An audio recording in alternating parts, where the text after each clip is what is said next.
자, 여러분들 다 끝났습니다. 페이지 288쪽 핍니다.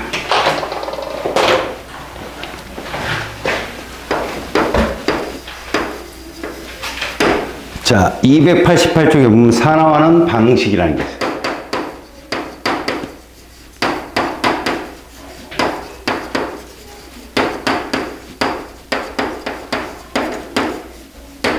화학 반응이 일어날 때요, 우리가 산소가 관여하는 혹은 전자가 관여하는 이 두 개를 앞에서 배웠단 말이야. 중요한 건 뭐예요? 주고받는 상호 보완적인 관계이기 때문에 그 숫자가 동일해야 된다는 거죠. 전자도 동일해야 되고, 자, 어떤 애가 줬어. 받는 애도 동일한 전자수를 주고받아야 된다. 이건 역시 이런 말과도 같은 거예요.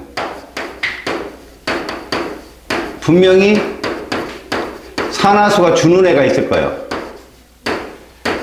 이게 우리는 환원이라고 그랬죠. 환원. 이것은 얘와 같아야 되는 거죠.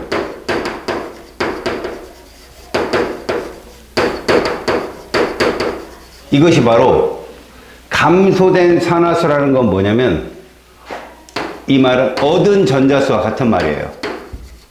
전자를 얻게 되면 0이 마이너스가 되고, 그죠? 플러스가 0이 되니까 감소된 산화수. 그러면 빼앗긴 합시다. 얻은 전자수. 이게 동일해야 되는 것이 산화하는 반응식 완성이에요. 거기 보시면 뭐 옥살산 이온이라는 게 하나 있어요.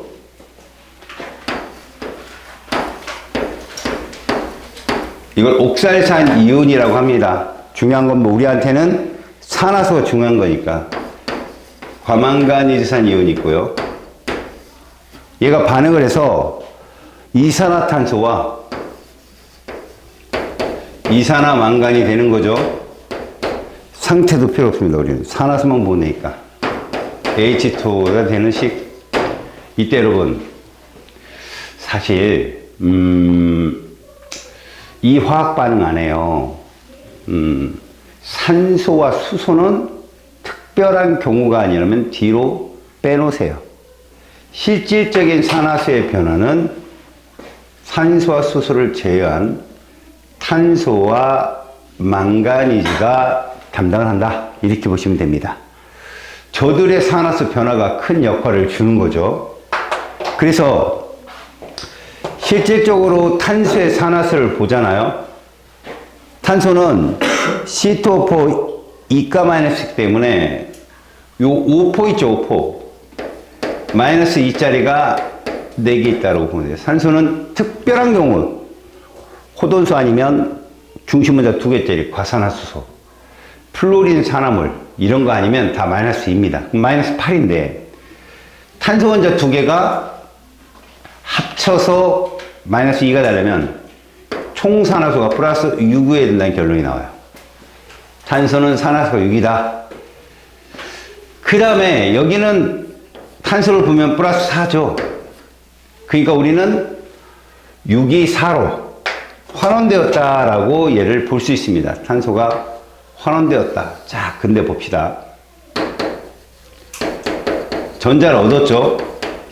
얻었는데 제일 먼저 여러분부터 해야 될 건 아래첨자, 다시 말해서 탄소 원자가 2개잖아, 반응을 해.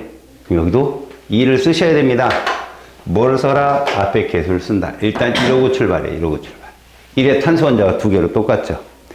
이렇게 되면 탄소 원자 하나씩은 산화수가 2가 감소했는데 그 2개니까요. 총 우리는 4만큼 감소했다. 이렇게 해석을 하셔야 돼요. 산화수가 4만큼 감소했다. 다시 말하면 전자 4개 얻었다.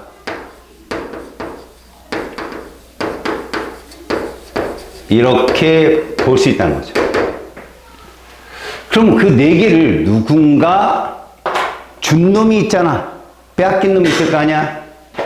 그 보니 얘는 5포니까 마이너스 2짜리가 4개가 있는 거예요.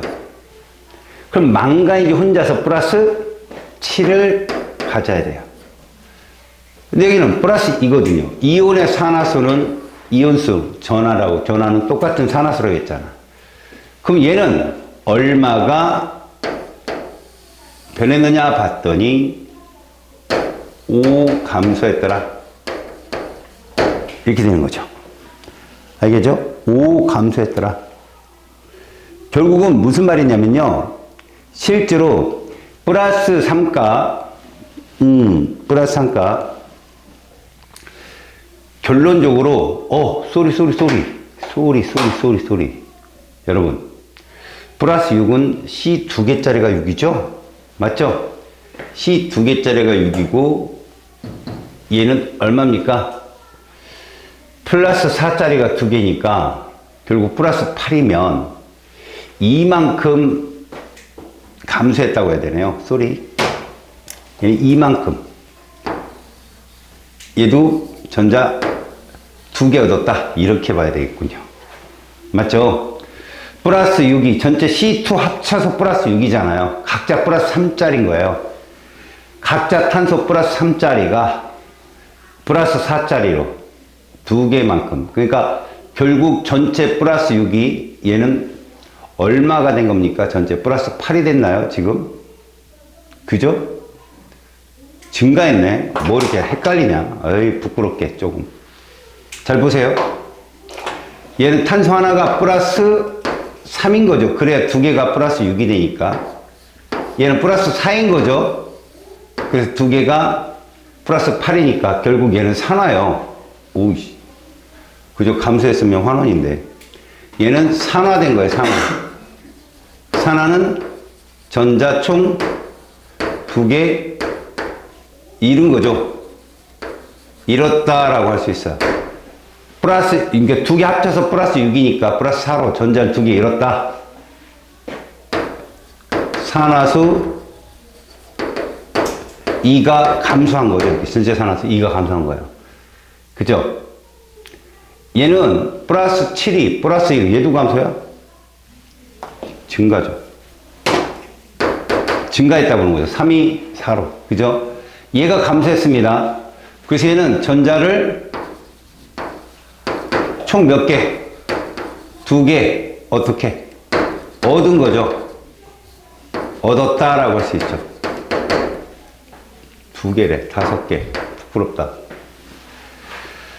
전자 5개를 얻어서 5를 감소한 거죠. 그래서 우리는 얘를 뭐 됐다? 환원되었다라고 할 수 있습니다. 산화에서 감소했으니까. 자, 다시 봐봐요. 2개를 잃었거나 얻었고, 얘는 5개를 주고받는 전자수가 다르죠. 그럼 어떻게 되냐? 동일하게 놓으려면 곱하기 얘는 2하고, 여기 곱하기 얼마예요? 5를 해주는 거죠, 이렇게. 그게 10개로 똑같아질 거 아니야. 맞지? 자, 이 상태라면 여기다 5를 쓰시고요. 그 다음에 이게 뭐로 바뀌어요? 10으로 바뀌었죠. 5를 곱하니까. 그 다음에 얘는 2를 곱한 값이니까 얘가 2가 되고요. 얘도 2가 된다는 거죠. 이게 개수를 맞춘 거예요. 동일한 전자의 숫자의 이동을 같게 하기 위해서. 이래놓고 이제 산소를 맞춰봅시다. 산소 원자는 여기 20개죠. 5, 4, 20. 8개. 28개야. 여기 20개 있네요. 몇 개만 있으면 돼요? 8개만 있으면 되겠죠. 그쵸? 자, 이렇게 되면, 여기 플러스, H 플러스 있어야 돼, 여기. 그쵸? 뭐, 이렇게 뭐, 다채로운 실수를, 여기 H 플러스가 있어야 돼요. H 플러스가 있어야 됩니다. 그래서 H 플러스 이 앞에 16이라고 쓰면 이게 끝이에요. 알겠어요? 다시 말해서, 탄소하고 망가니즈가 주고받는 전자의 숫자를 똑같이 하다 보니, 옥살산이온 C2O4랑 CO2 앞에 개수를 조정하고요. MnO4 1가랑 MnC가짜리 앞에 개수를 조정을 해서 나머지 산소 원자와 수소 원자를 맞추면 된다. 이것이 산화하는 반응식의 특징입니다. 물론 이들의 개수비 5대 2대 16대 그 다음에 10대 2대 8은 개수비니까 몰수비가 될 수 있죠. 물론 부피비는 CO2만 가능하겠죠. 걔만 기체니까. 나머지는 부피, 비는 성립을 안 해요. 자, 이렇게 해서 얘 개수를 맞췄다. 밑에 심화를 한번 볼게요, 여러분. 얘도 한번 맞춰봅시다. 자, MnO4 1가 마이너스가 있고요. 그 다음에 Cl 마이너스 H 플러스가 있습니다. 얘가 반응을 합니다. 그래서 Mn 2가 플러스 Cl2 그 다음에 H2O가 나왔군요. 이런 식이 있다고 쳐봅시다. 이 식에서 여러분들이 봐야 될 건 뭐냐? 얘는 보지 말라는 거죠. 뒤로 빼라. 그럼 누굴 봐야 되느냐? 제일 먼저 봐야 될 건 여러분 얘를 먼저 봐야 돼요. 산화수 0인 거. 얘 의미가 뭐였죠? 산화수가 0이면 산화환원이다라고 했잖아. 근데 이걸 보고 나서 여러분들은 이걸 봐야 돼. 이원자 분자네. CL이 2개 내긴 하나잖아. 이거부터 쓰고 출발. 조건을 맞추세요. 아래 참자를 통해서 쓰고 출발입니다. 얘는 마이너스 1입니다. 그게 0이 되었어요. 이게 산화수가 증가한 거거든요, 여러분. 산화수가 증가인데 얼만큼 증가했냐는 거죠. 물론 산화수가 증가했으니까 산화죠. 마이너스 1이 0 됐으니까. 1 증가한 애가 2개 있으니까 이만큼 증가했다. 산화수가 증가했다는 건 전자를 잃었다는 거죠. 그래서 산화라고 한다. 전자 2개를 잃었다는 표현하고 똑같아요.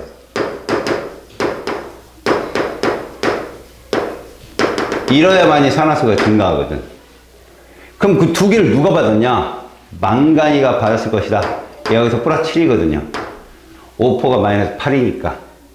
얘는 플러스 2거든요. 그럼 얘는 산화수가 감소했어요. 얼마 감소했나 봤더니 5만큼 감소했어. 다시 말해서 전자 5개 얻었다가 되는 거예요. 자기 환원이죠. 그러니까 산화수가 감소한다는 표현과 전자를 얻었다는 표현이 같은 표현이라는 걸 보여주는 거야. 우리가 봐야 될 건 주고받은 산화수 혹은 전자수입니다.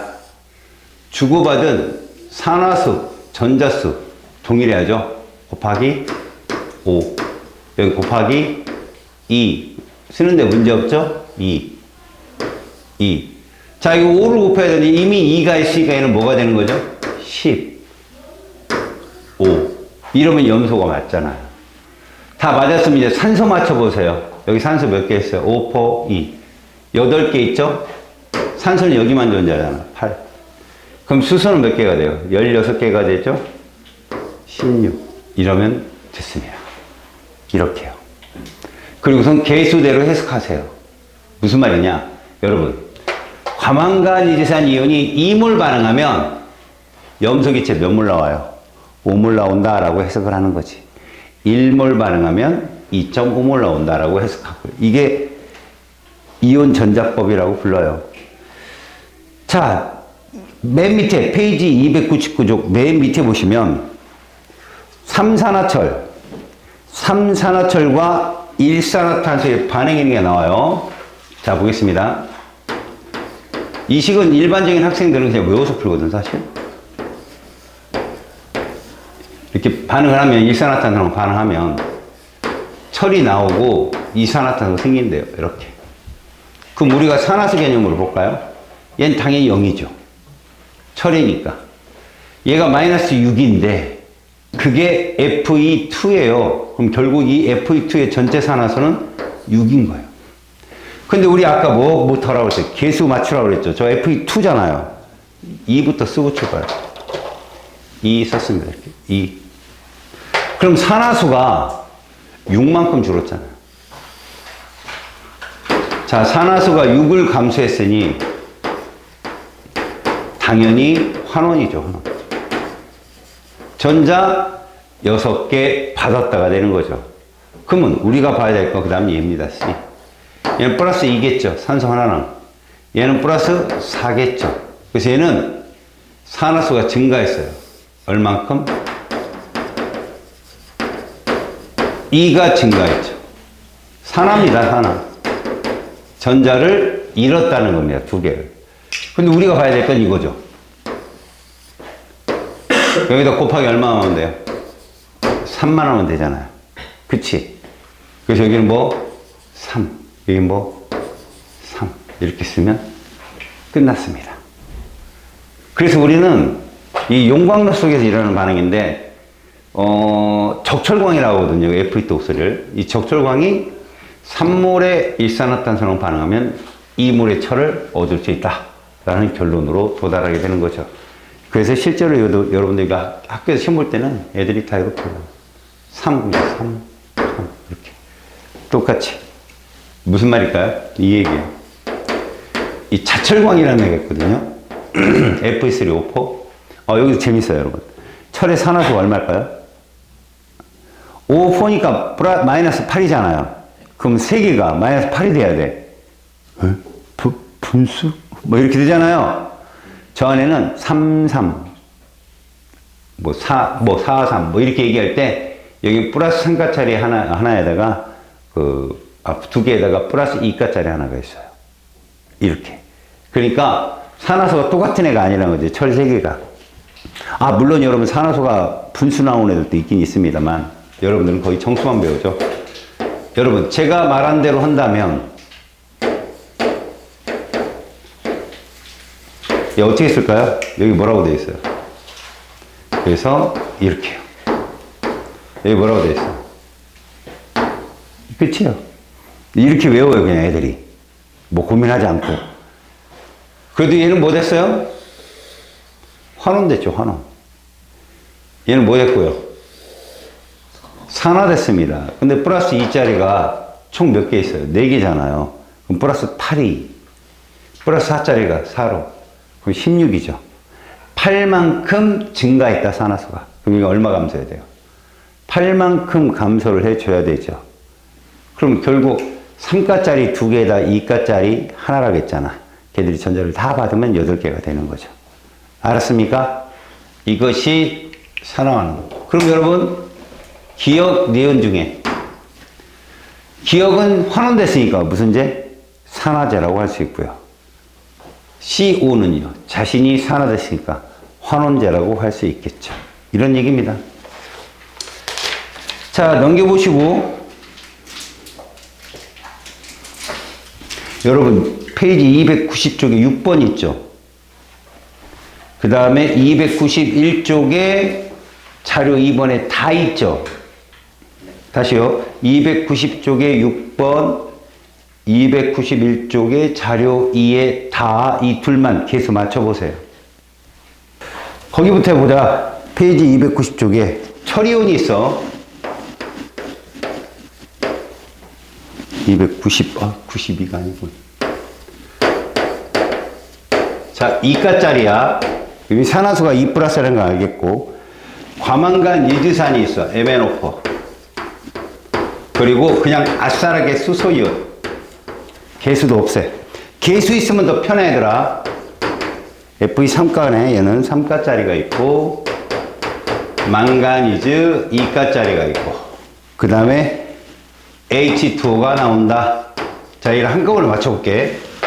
항상 반응물만 보고 산소, 수소는 뒤로 밀어. 우리가 봐야 될 건 철이온과 망가니즈야. 플러스 2가 플러스 3으로 산화되었어. 맞아? 산화수 증가했으니까. 그래서 산화수 증가 얼마? 1만큼 이렇게. 자, 망가니즈는 플러스 7이 뭘로? 2로 얼마? 5 감소. 당연히 감소니까 환원이겠지. 알았어? 주고받는 산화수를 똑같이 맞추려면 몇에 맞출래? 5에 맞춰야지. 여기다 뭐 쓰면 돼? 5 이러면 되는 거야. 그럼 옆에다 개수를 5 쓰라고 이렇게. 이러면 전자가 5개 움직인 꼴이 됐잖아. 그리고 이제 산소 맞춰. 산소 몇 개? 4개. 그럼 여기다 4 쓰면 되고. 수소 몇 개? 이렇게 쓰면 끝이야. 이렇게. 할 수 있겠어? 그래. 자, 그 다음에 페이지 291쪽.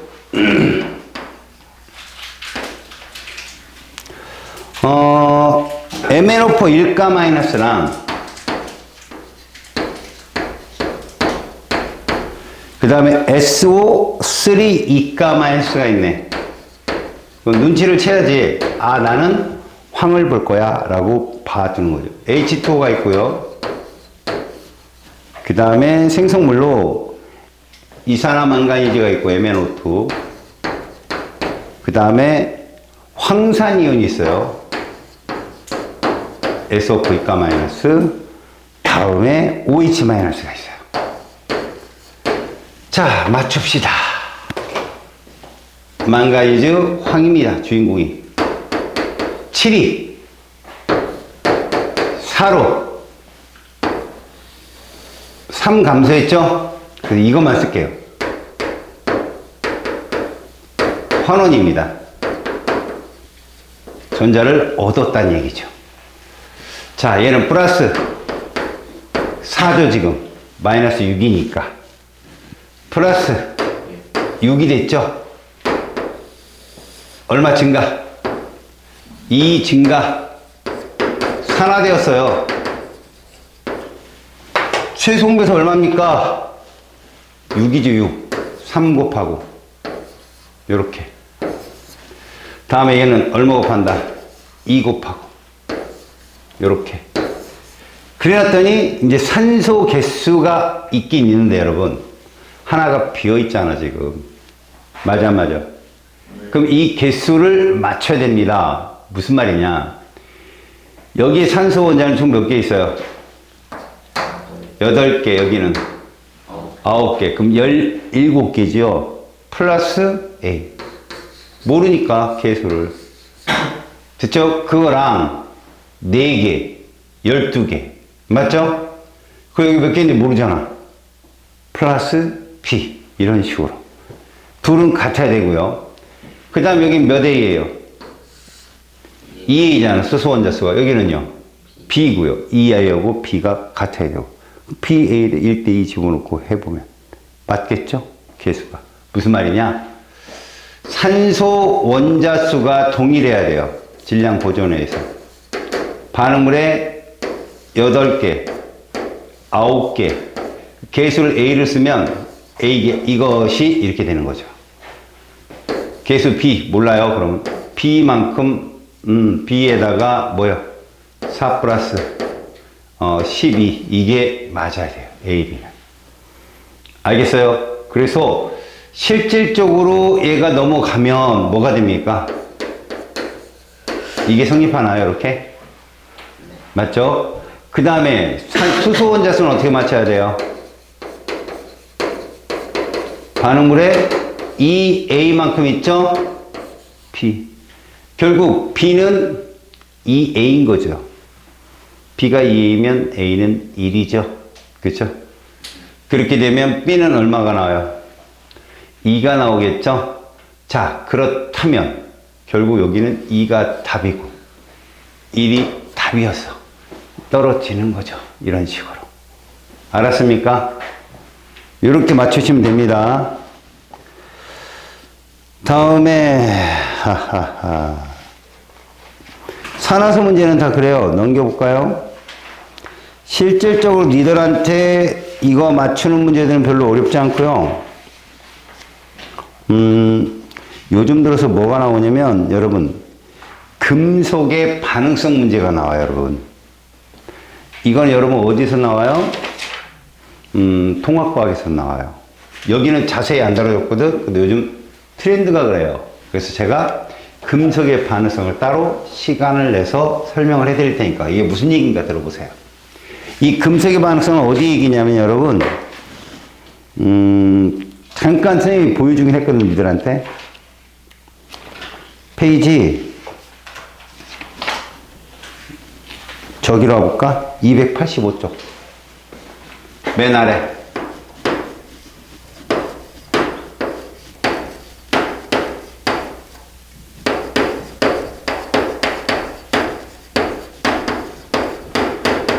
이 문제가 니들 킬러로 나올 거예요. 분명히.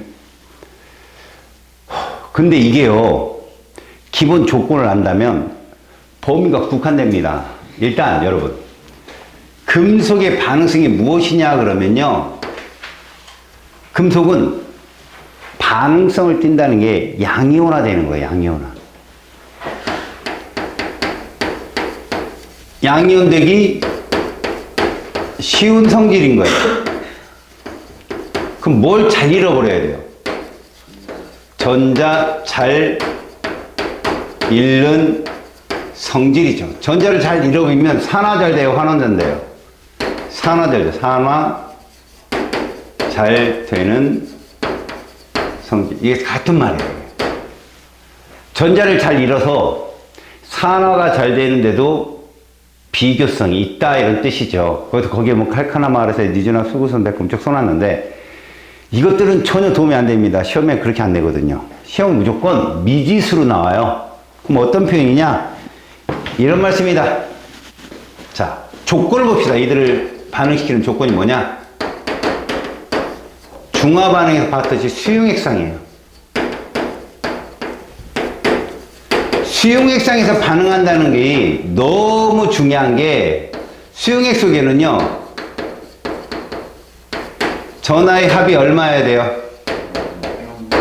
이게 힌트거든요. 그럼 우리는 금속 반응성 영역이 뭐냐?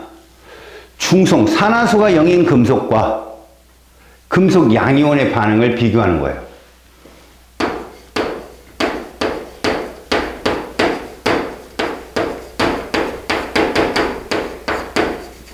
얘가 반응을 하는지를 비교하는 거라고. 근데 누가 물속에 존재하겠어요? 금속 양이온이 물속에 있겠죠. 그러면 금속 양이온의 전하만큼 여기에 뭐도 존재한다? 비금속 음이온도 존재를 합니다. 알았습니까? 근데 비금속 음이온은 전혀 여기 반응에 영향을 못 준다는 거죠. 그래서 제가 써놓으면 이런 거라고 보시면 돼요. A라는 금속과 B라는 이온이 있는 거죠. 그래서 만약에 이렇게 되었습니다, 여러분. 반응을 했나요? 안 했죠. 그럼 무슨 뭘 의미하느냐? 전자를 얘가 줄 수 없었다는 걸 의미해요. 전자를 줄 수 없었다. 산화 잘 못 된다는 얘기죠. 그럼 우리는 반응성을 뭐라고 비교하느냐? A가 B 이온 때 전자를 못 주니까, 아, A보다 B가 반응성이 큰 거였구나. 알았습니까? 다시요. C라는 금속을 D라는 이온에다 넣었습니다. 그랬더니 얘가 이렇게 되었대요. 반응했죠? 이런 우리는 반응성이 누가 크다고 얘기해요? C가 크다고 얘기합니다. 결국 뭐예요? 생성물에서 이온화된 놈이 반응성이 큰 게 아니겠느냐. 알았습니까? 여러분 여기서 잠깐만 보듯이 양이온의 전하가 두 종류가 있죠. 그죠? 근데 이거보다 더 큰 삼가도 존재합니다. 알았습니까? 그럼 우리가 눈으로 흘려치면 1, 2, 3 중에 하나라면 1, 2 구분하면 3은 구분 못하겠어요? 금방 구분하죠. 1, 2만 먼저 구분하십시오. 무슨 얘기냐? 이런 겁니다. 잘 보세요. AM 플러스 이온이 있는 곳에 B라는 금속을 넣은 거죠. 근데 이렇게 반응하더라는 거예요.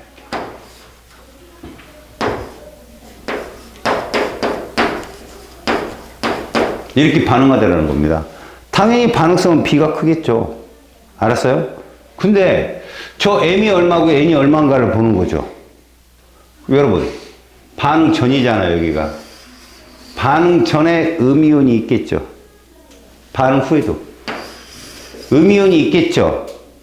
이게 반응 전이고 후입니다.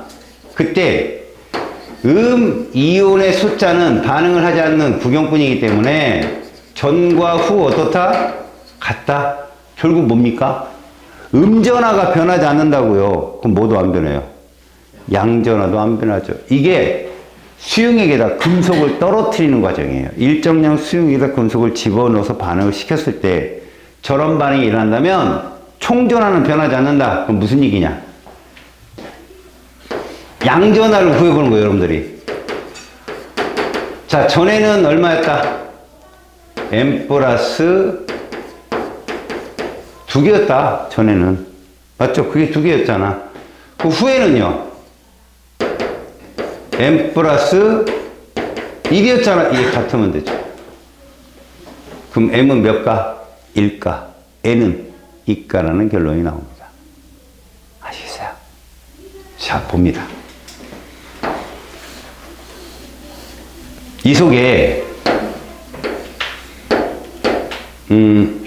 X 플러스 이온이 18개가 있는 거야. 그런데 B라는 금속을 있잖아. 5개를 넣었대. 그랬더니 여기에 이게 있고 이게 있더래. 이렇게. 알았어? 근데 총 개수가 13개더래. 양연수가. 그럼 X와 Y는 각각 몇 가고 여기에 몇 개씩 있겠냐 이런 말을 물어본 거야. 알았어. 야, 이런 쪽으로 따져봐봐. 얘가 총전화가 얼마냐? 18X야. 맞아. 그지? 문제는 이런 거지. 잘 봐라. 이렇게 쓰는 거야. 개수야, 개수. A 더하기 B가 몇 개고? 13개고. AX 플러스 BY가 얼마가 나와야 돼? 이게 나와야 되는 거지, 18X가. 알았니? 이런 식의 얘기들이야. 그러면 미지수가 3개인데 연립방정식이 뭐밖에 없어? 2개밖에 없으니까 못 풀지, 당연히. 그지? 그럼 뭐야? 대입법이야, 대입법. 대입법밖에 없는 건데 어떻게 하느냐? 이런 거다. 이 18개가 13개로 줄었지. 줄었다는 건 추론이 우리는 이건 알 수 있는 거지. X 전화보다는 Y 전화가 크겠다. 큰 전화가 들어가야 걔 한 개 들어갈 때 혹은 뭐 X는 3개 나오고 2개 나오겠지, 이렇게. X 전화보다는 Y 전화가 크겠다, 이런 얘기지. 됐어요? 근데 이 속에 여러분 B가 몇 개 들어갔어? 5개 들어갔어요. 뭔 말인지 알겠습니까? B가 5개 들어갔어. 그럼 결론적으로 얘 전화는 얼마일까? 5Y라니까, 5Y. 알겠냐? 결론은 그 얘기야. 5Y야. 그러니까 결론적으로 얘가 B가 몇 개란 얘기야?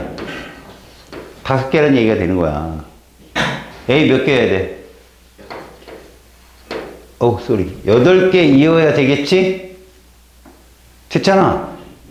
그러면 결론, 반응 전 18X와 반응 후에, 그지?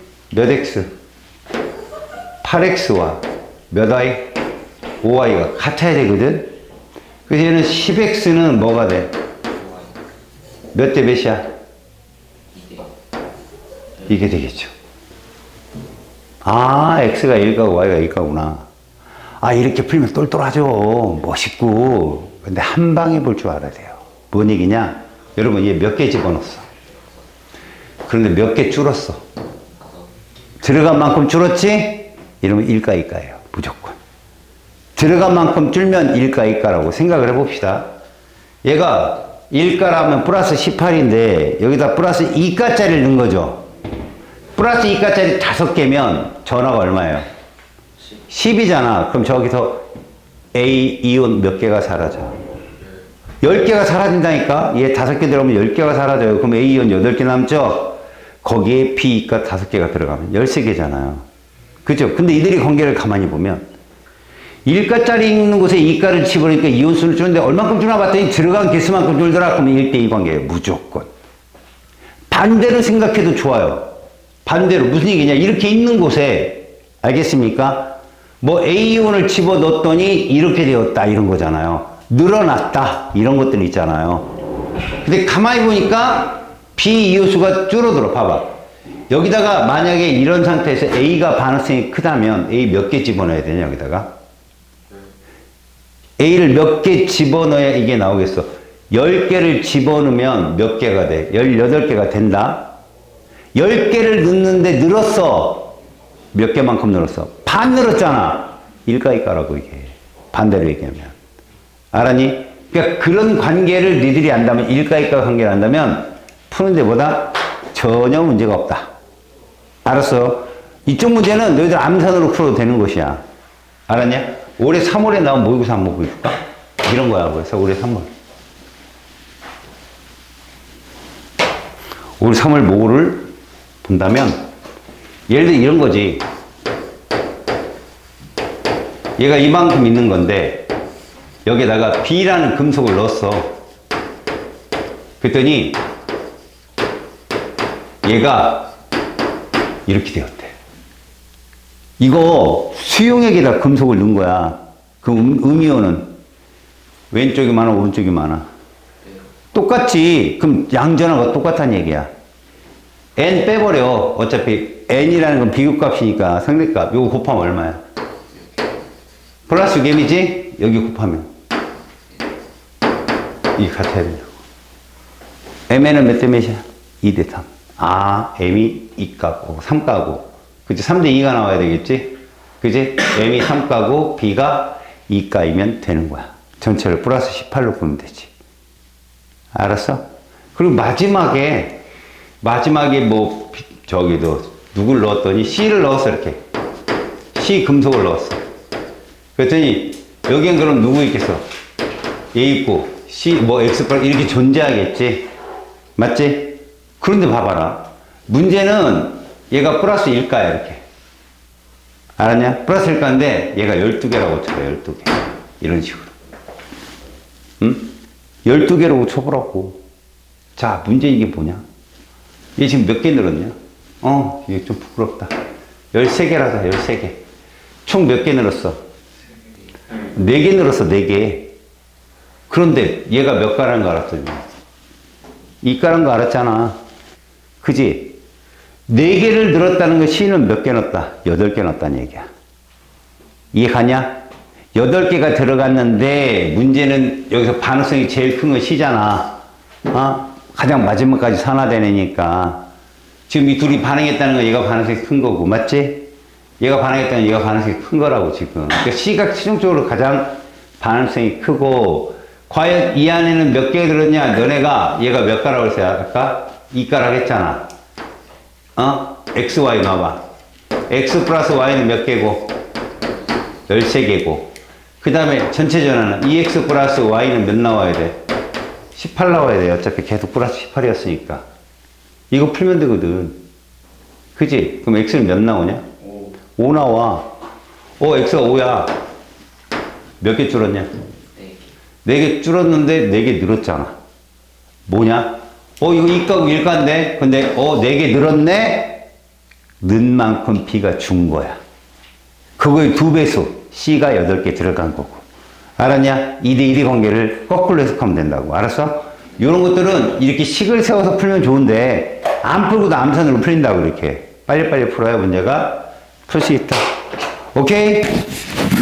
5분 쉬었다 와. 어렵다면 어렵고, 쉽다면 쉬운 곳. 하하하.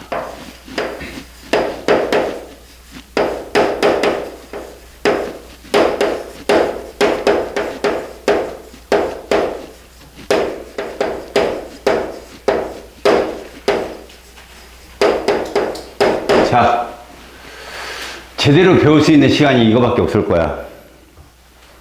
제대로 안 알려주고 끝나거든, 거의. 이 화학 반응에서 열의 출입을 우리가 이제 정의를 내리는 거야. 물리 변화가 일어나도 열은 출입이 되거든. 그러니까 분자의 재배열 혹은 원자의 재배열에 의해서 열의 출입은 나타나게 돼 있는데, 그래도 원자의 재배열이 훨씬 많은 열이 출입된다는 거지. 그럼 우리는 이제부터 이걸 이렇게 표현할 거야. 열을 이렇게 할 거라고. 사실 열이 에너지라는 것이 밝혀진 지는 얼마 안 됐어. Q라고 부를 거야, Q. 자, 그렇다면 이 열 에너지의 정도, 뭘로 측정을 하느냐? 온도계로 측정한다. 그러니까 온도계 눈금이 올라간다, 내려간다로 지금 열의 이동이 들어왔다, 나갔다를 알 수 있다는 얘기지. 근데 이 온도계를 측정하는 건 누가 측정하느냐? 주위에서 측정하는 거 주위. 관찰자가 측정한다고. 이 관찰자를 우리는 주위 이렇게 얘기한다고 일반적으로. 그때 이 열이 온도계가 높아지고 낮아지는 것에 따라서 우리는 어떤 반응 얘기할 수 있냐면 이렇게 얘기할 수 있어. 발열 반응이냐 흡열 반응이냐 이 둘을 확실히 구분을 하자. 이걸 구분하려면 이런 표현이 필요해요. 개라는 게 있다. 개. 시스템이죠. 마찬가지로 여기도 개라는 게 있습니다. 개. 시스템. 반응물이 생성물로 갈 때요. 열 에너지가 나오게 되면 열 에너지가 이게 나오게 되면 이걸 우리는 발열이라고 부른다는 거죠. 열 에너지가 밖으로 나오면 주위의 온도는 높아지겠죠. 당연히. 이게 주위입니다. 주위. 주위. 보통 우리가 서라운드라고 하죠. 서라운드. 이렇게 되면 이 개 안에 에너지는 어떻게 변하느냐. 이 세로축을 에너지 준이라고 합시다. 정확히는 몰라요. 이게 온도 압력에 따라 바뀌니까. 이게 우리가 반응물의 에너지 준이다 라고 얘기한다면 생성물은 이거다 이거죠. 에너지가 어떻게 됩니까? 떨어진다. 이게. 떨어진다. 그러니까 못 산다. 가난해진다. 저 열에너지가 뭐다? 돈이다. 돈을 여기다 썼나 보죠. 그 돈이 주위 사람들이 돈을 본 거죠. 이렇게 되면 열 에너지의 이동이 이렇게 나는 거죠. 개에서 어디로? 주위로. 그러다 보니 온도계의 눈금은 주위에 있잖아요. 얘는 상승한다. 이렇게 상승한다. 온도계 눈금이 상승한다. 이게 발열이다. 그럼 흡열은 뭐냐? 반응물이 생성물 갈 때 이 개가 흡수하는 거야. 다시 말해서 부자가 되는 거죠, 얘들은. 하지만 그 에너지가 어디서 흡수된 거야? 주위에서 흡수됐겠지. 자, 개 입장에서 보면, 개 입장에서는 반응물의 에너지가 이랬는데, 주위에서 에너지 흡수해가지고 부자가 된 거죠. 에너지가 높아진 거야. 이렇게 외부에서 Q가 들어온 거고, 얘는 외부로 Q가 나간 거다. 그래서 우리는 온도계 눈금이 크다, Q가 0보다 크다 이런 표현을 써요. 근데 얘는요, 열 에너지 이동이 주위에서 개로 이동했기 때문에 얘는 주위에 있는 온도계의 눈금은 어떻게 된다? 떨어지게 되는 거죠. 그러니까 주위에 누가 존재한다? 온도계가 있다고 생각하면 돼요. 주위의 온도계 여기서 측정하는 거라고 보면 되겠습니다. Q가 줄어드는, 이거보다 작아요.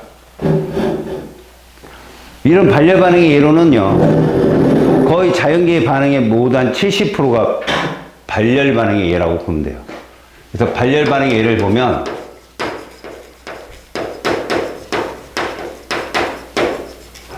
기본적으로 연소 반응이 여기 담겨요. 연소. 산소랑 반응하는 거. 다음에 중화 반응이 여기 담겨져. 중화 반응. 수용액에서 물 만들어내고요. 그 다음에 기체 발생 반응.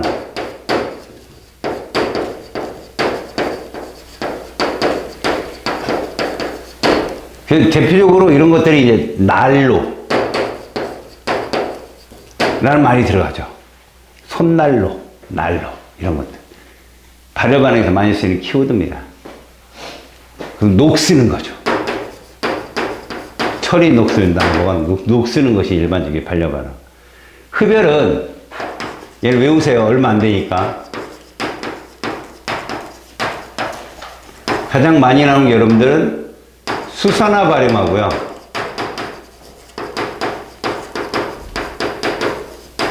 염화암모늄. 이 반응 진짜 많이 나와요.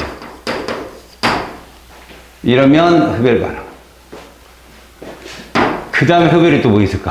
광합성? 빛을 흡수하는 거니까. 다음에 뭐 있을까? 질산암모늄과 물이 반응하는 거. 이것들도 역시 흡열에 해당되겠죠. 그 다음에 뭐 냉각팩 이런 말. 이런 말은 당연히 흡열을 칭하는 말이겠죠. 이런 것들이 발열과 흡열의 특징. 자, 299쪽의 얘기가 무엇이냐? 299쪽의 얘기는 이런 겁니다, 여러분. 아, 각종 분해도 흡열이다, 얘들아. 전기분해, 열분해, 이런 것들. 이것도 흡열 반응이죠. 오른쪽 그 실험은 누구 얘기냐면 수산화바륨하고 질산암모늄에 대한 실험이거든요. 그 화학반응 일출이. 근데 시험에는 사실 뭐 발열 반응인 뭐 산과 금속 반응, 기체 발생 반응, 수산화바륨과 질산암모늄. 사실은 그 염화암모늄도 되고요. 질산암모늄 되는데 질산암모늄으로 보자. 그냥 여기서 질산으로 썼네. 자, 질산암모늄의 반응을 보면, 얘들아.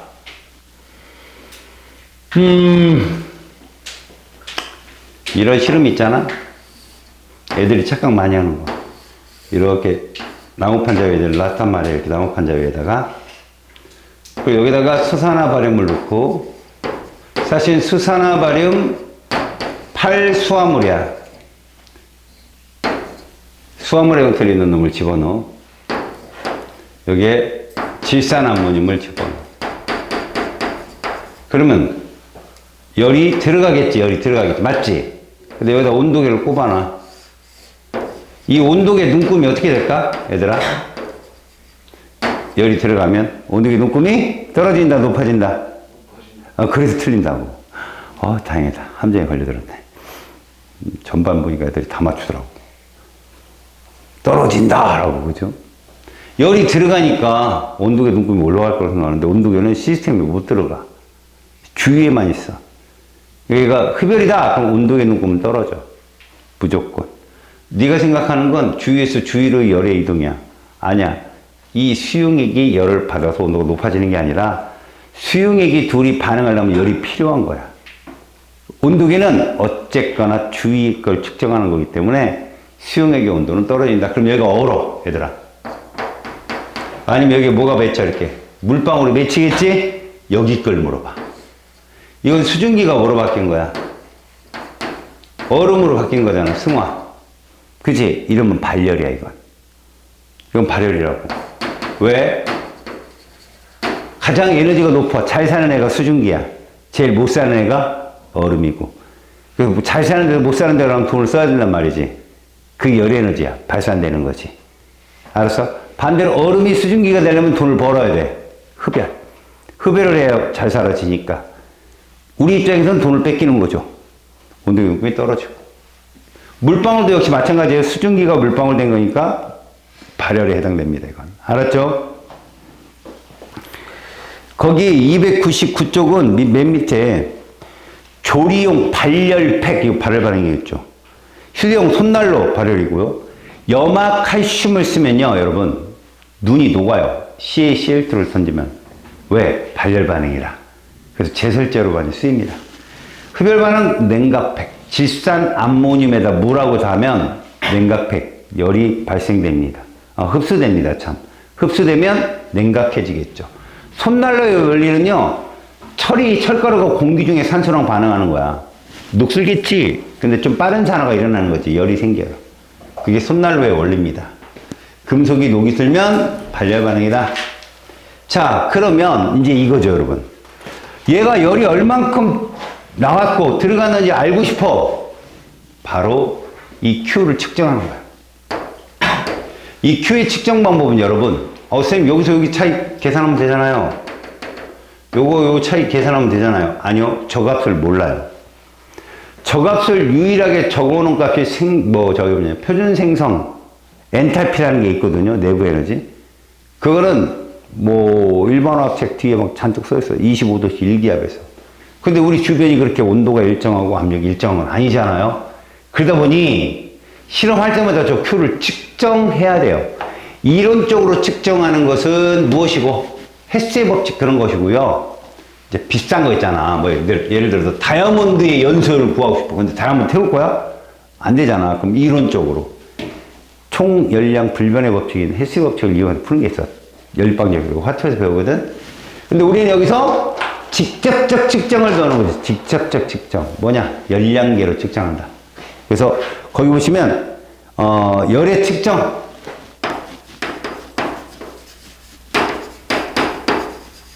뭐로 하느냐? 이거에 입각해서 열량 Q는 비열 곱하기 질량 곱하기 온도 변화로 얘를 측정한다. 델타 T. 비열의 단위. 어떤 물질 1g을 1도씨 높이는데 필요한 열이다. 그럼 열은 줄이라는 단위를 쓰자. 이렇게 1g을 1도씨 높이는데 필요한 열. 이게 비열이다. 어떤 물질 1g을 1도씨 높이는데 필요한 에너지. 분모부터 해석하는 거잖아.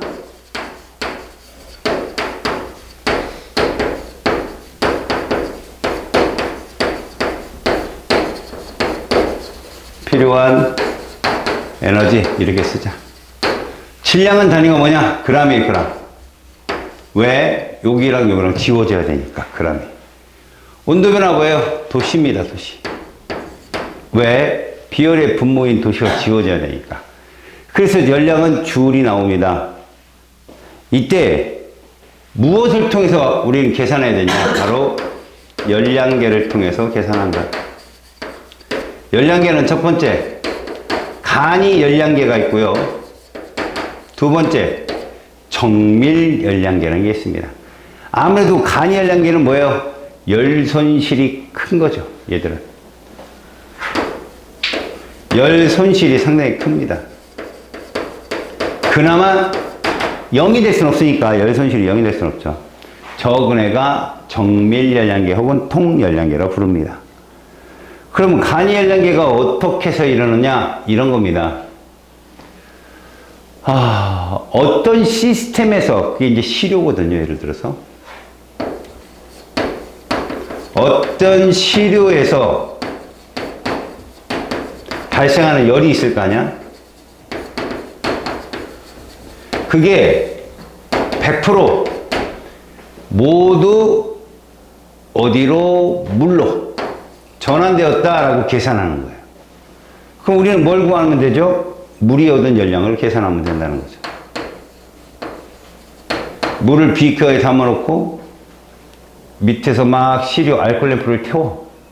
얼음을 태워갖고 알코올 램프가 몇 g이 탔을 때 열은 얼만큼 생기는지를 안다면 우리는 이 열을 구할 수 있다. 그럼 당연히 물의 비열에다가 물의 질량에다가 물의 온도 변화를 곱하면 나오지 않겠느냐? 맞아요. 그래서 물이 이때 물의 비열을 이렇게 모두 줍니다. 뭔 얘기입니까? 물 1g을 1도씨 높이는데 4.2줄 필요하다. 근데 아까 얘기했잖아. 열 에너지는 이게 에너지라고 밝힌 게 얼마 안 됐다고. 그래서 요거는 왜 4.2라는 말이 나왔냐면 1칼로리가 열의 일당량이거든. 4.2줄이라고 과학자들이 정의를 했어. 그러니까 4.2 주얼 퍼 그람 도시는 1 칼로리 퍼 그람 도시랑 똑같은 말이야. 반대로 뭐 1주얼은 0.24 칼로리가 되겠죠. 나누면 되니까. 자, 그래서 간이열 랭게는 그냥 막 공기 중에서 가열을 해도 이 가열한 열이 모두 물로 들어갔을 거야 라고 가정하니까. 하지만 오차율이 심해서 손실 에너지가 되게 크게 나와. 그럼 그 정밀 열량계는 뭐냐?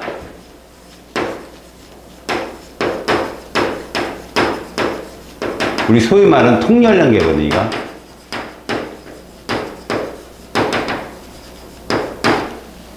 (1번보다는) 간이열량계보다는 그래도 오차율이 적지. 0은 될 수 없어. 그럼 어떻게 하느냐? 시료가 발생한 열 에너지를 물론 물이 얻은 열량과 그 다음에 열량계에도 열이 전달되겠지. 열량계가 얻은 열량으로 얻은 열량으로 같이 계산해 주는 거지.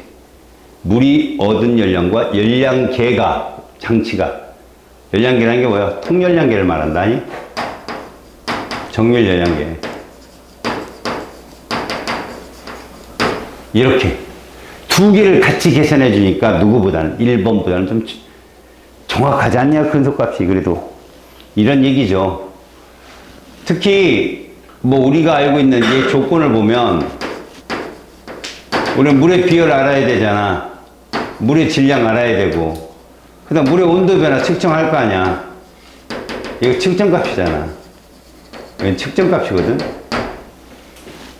열량계가 얻은 열량은 우리가 보통 연용량이라는 게 있어. 이게 비열 곱하기 질량이거든. 얘를 줘 그냥. 그럼 연용량에다 뭐만 곱하면 되냐? 여기 CM이니까 온도 변화만 곱하면 통 열량계가 얻는 열이 되는 거야. 근데 온도 변화를 어떻게 측정하느냐? 얘를 갖다 써, 같이. 여기다가 열 용량에다가 물의 온도 변화를 같이 쓴다고. 왜? 우리가 등적 관계라고 말 쓰지. 차가운 물, 뜨거운 물 섞이면 온도가 일정해지는 동적평형 상태이기 때문에 열은 물의 온도 변화가 곧 열량계의 온도 변화가 같다라는 가정으로 써서 이렇게 계산되어지는 것들이 바로 정밀 열량계다. 오차율을 좀 줄이겠다, 이런 뜻이다. 자, 301쪽은 대충 열량을 어떻게 계산하는지 보여줬어. 실제로 이제 301쪽에 화학 반응에서 열이 출입되는 열량 측정을 가만히 봐봐라. 일단 간열량계니까 물을 이용한다는 거 아니? 그럼 물의 비율은 4.2 주얼 퍼 그람 도시라는 건 알고 있어야 돼. 출제자가 주거나. 그리고 물의 질량 잴 수 있잖아. 거기 얼마라고 돼 있어? 1번에 200g이라고 돼 있잖아. 자, 뭐를 측정해야 돼? 온도 변화를 측정해야 돼. 온도 변화. 아니, 그럼 처음 온도가 있고 나중 온도가 있겠지. 그 온도의 변화를 곱해줘야 된다고. 비열에다 열량 곱한 값에다가. 근데 거기에 염화칼슘 10g을 넣고 이랬으면 이건 상황이 달라져. 물 200g에다가 우리는 열이 얼만큼 발생하는지 알아보려더니, 어떤 물질이 녹는 용해를 측정하고 싶은 거야. 그래서 물질을 얼마를 녹여 봤더니 10g.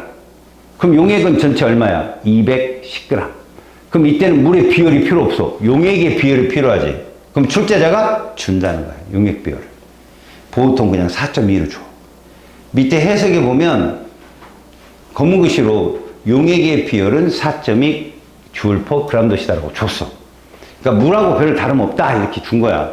그럼 여러분들은 4.2 곱하기 그 용액 얼마야? 210g 곱하기 온도 변화 얼마 나왔어? 25, 33 얼마 나왔냐? 8도씨 나왔나? 곱하면 7056줄이 나온다. 알겠어? 근데 이것이 사실 우리는 몇 g당, 1g당 얼마 발생해라고 물어본다면 이건 10g당 7,056줄이 나왔잖아. 그러면 1g당 705.6줄이 나온다는 거지. 그게 1g당이 돼. 그러니까 출제자가 뭘 묻느냐에 따라서 g당 대답할지 어떤 때 뭘로 물어보기도 하는데 뭘은 좀 오버하고 니들한테. 이론값은 732.4야. 근데 7,056이다. 손실 생겼지. 그러니까 우리가 손실이 생기는 이유는 딱 하나다. 간이 열량법을 사용했기 때문에 그렇다. 자, 밑에 다른 자리 실험창을 보다 밑에 과자를 태우고 있어, 과자를. 근데 과자를 태웠을 때 물이 얻은 열량을 구해본다 이거. 이게 간 열량계거든. 지금 다. 물이 얻은 열량만을 고려하잖아. 손실된 건 고려하지 않고. 그럼 과자의 질량이 몇 그램 사용했냐고, 얘 탔을 때. 5g이 쓰인 거야. 모두 연소시킨 게 아니거든. 5g을 연소시켰다. 그럼 5g이 탄 거 아니야. 그렇게 탔을 때, 자, 일단 물의 비열이 얼마라고 잡혔어? 물의 비열. 4.2 줄 per gram씩 걔는. 그 다음에 질량의 변화. 여기서 문제는 뭐야? 사실 질량 변화는 쓸 필요가 없는 게 물이 얻은 열량만 우리가 이제 계산하는 거 아니야. 물이 얻은 열량. 그럼 물은 온도가 높아져도 증발되지 않는다는 가정이 필요해. 그러니까 오랜 시간 동안은 100g보다 적어지잖아. 증발이 다 돼가지고. 그래서 어느 정도 시간에 여기 과자가 이제 막 탈 때 발생한 열을 얘가 막 받아들이는 거야. 물 자체가. 그럼 과자의 질량은 줄겠어. 그치? 얼마가 줄었냐? 5g까지 줄었어. 그럼 출제자가 물어봐. 과연 이 시료가 타면서, 과자가 타면서 얼마 열을 생겼지? 그러면 줄 퍼 그램이라는 게 들어가야 돼. 과자 1g당 이게 들어간다고. 그러면 우리 Q는 구할 수 있어. 4.2 줄 퍼 그램 도시에서 물은 순수하게 몇 그램 집어넣었대? 100g 곱하기 온도 변화가 몇 도씨인가 봐봐. 23, 73, 40도씨네? 물의 온도 변화가 48도씨. 그지? 곱하는 거지. 4.2 곱하기 질량 100g 곱하기 온도 변화 48. 그러면 얼마 나와? 2160이 나와요. 그걸 5로 나누는 거야. 이게 5g당 2160이 나온 거 아니야? 그래서 1g당으로 딱 바꾸면 그게 답이야. 알겠어요? 오케이? 당기시고. 자, 개념 확인 문제 봅시다. 발열과 흡열에 대한 설명으로 옳은 것을 볼게요. 발열은 열을 방출하는 거죠. 가난해지는 거야. 돈을 써가지고, 프레시 해가지고. 플렉스 하고 있다는 게 발열이야. 발열 반응이 일어날 때 주위 온도는 당연히 높아지겠죠. 주위 사람들 좋아요. 왜? 돈 쓰니까. 다음, 흡열 반응에서, 흡열은 그 시스템 입장에서는 어때요? 부자 되는 거잖아. 그래서 반응물보다는 누가? 생성물의 에너지가 낮은 게 흡열이에요. 그래서 이거 맞는 설명. 두 번째, 식물이 광합성을 한다? 흡열이죠, 흡열. 빛을 흡수하니까. 탄산수 나트륨을 열분해, 분해는 모두 흡열이라고 했습니다. 아셨어요? 열을 흡수해 끊어질 수 있으니까. 다음에 메테인을 공기 중에 연소시킨다? 발열이죠. 다음, 혼합해서 중화 반응을 한다? 역시 발열입니다. 세 번째, 수산화 발효 팔수화물과 질산아모니를 반응시키자고 유명하다고 했잖아요. 열을 흡수하는 애예요. 바닥에 붓는 애들. 주위의 온도가 낮아지는 걸 의미합니다. 열을 흡수해 가니까. 다음, 염산에서 아연 조각을 넘어 수소기체가 발생하거든. 그래서 열이 뭐 된다? 방출됩니다. 기체가 발생하는 거. 주위 온도는 높아지겠죠. 4번, 발열과 흡열에 대한 이용한 장치의 원리를 쓰세요. 휴대전화, 철가루가 산화될 때 열을 방출한다. 이건 그 휴대용 손난로구나. 휴대용 손난로. 이 휴대용 손난로는 방출하기 때문에 주위의 온도를 높이겠죠. 냉각팩, 질산아모늄 물에 섞으면 온도가 떨어집니다. 열을 흡수하기 때문에. 다섯 번째, 이것은 물질 1g의 온도를 1도씨 높이는 데 필요한 열이다. 비열에 대한 정의예요. 비열. 다음, 어떤 물질의 온도를 1도씨 높이는 데 필요한 열량이다. 그람이 없네요. 이게 연용량입니다. 비열 곱하기 질량. 이 연용량이에요. 그러니까 연용량을 출제자들은 정밀 열량계에서 자꾸 줘요. 그리고 실험이 끝나면 그 통 열량계의 열 용량에다가 지금 뭐만 물의 온도 변화만 곱하면 결론적으로 뭐가 나온다? 얘가 흡수한 열이 나오지 않겠느냐? 그럼 온도는 왜 물이랑 같이 쓴다고? 동적 평형 때문에. 열적 평형. 알겠어요? 자, 어떤 물질이 방출하거나 흡수하는 열량은 그 물질의 뭐 곱하기 뭐? 시멘트! 비열 곱하기 질량 곱하기 온도 변화. 시멘트.